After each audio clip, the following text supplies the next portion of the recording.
Hello, good afternoon. Ito po yung sinasabing substandard project dito sa Tagumpay, Barangay Tagumpay. Ito po. Ito po ang controversial project dito sa Tagumpay, Barangay Tagumpay.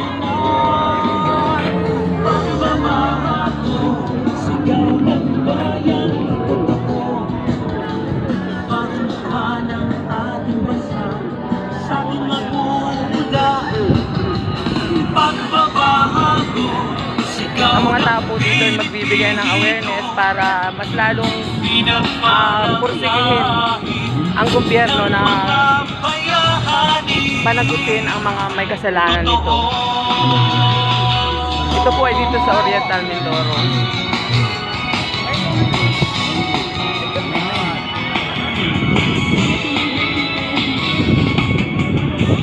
Di ka ba nagtataka? Di tayo umuunlad sa kanila. Meron po dito bantay na pulis. Yan, magkakaroon po ng rally ang mga taga-simbahan.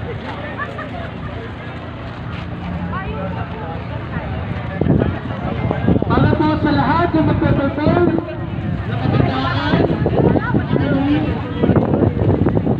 sa ating spoken word, sa ating ambahan, intermission, ay pwede pong lumapit